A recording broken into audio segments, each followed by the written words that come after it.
Good morning, students. Today we start with the section energy requirement for the completion of a change. The energy requirement are different for the completion of two kind of energy changes, that is exothermic changes and endothermic changes.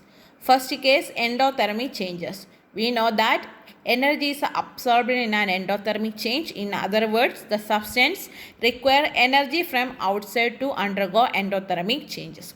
So the endothermic change continues till the energy is pumped in from the outside. Example, the solid melt or liquid boils only it is heated.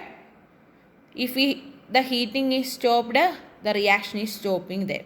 Another example is the reaction between nitrogen and oxygen form nitric oxide. It is a highly endothermic reaction which takes place only in the timing of lightning or in the presence of electric spark. So if the outside energy is stopped, endothermic change is stopped there. Next one is exothermic change. Heat is evolved in exothermic change. So it does not need any energy from the outside. Actually, the exothermic changes are physical changes and chemical changes. In the case of physical changes, it do not need energy from the outside. Example is a condensation of vapor or freezing of liquid. Or similarly, when dilute hydrochloric acid is added to solution of sodium hydroxide, reaction takes place from sodium chloride and water. In all these reactions, energy is liberating or evolved. So all these are exothermic changes.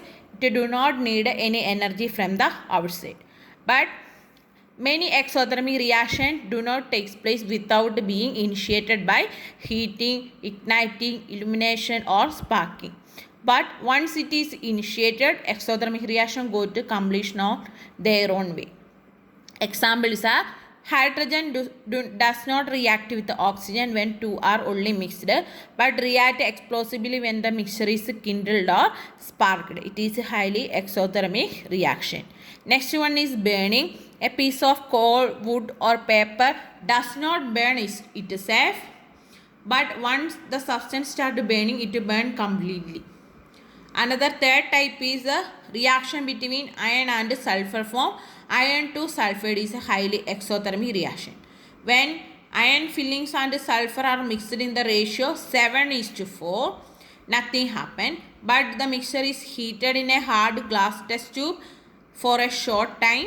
It begins to glow. That glowing means the reaction is started. When the heating is stopped, again the mixture is glowing and the glow spread throughout the whole mixture, and finally the glow die out because the complete reaction taking place there, and finally form the product iron to sulfide having color grayish black color. So the reaction taking place by initiating the reaction, but once it is initiated, it continues and heat is evolved throughout the reaction, and this is happening in the exothermic changes. So our chapter is over here. Next question answer we discuss in the next class. Thank you.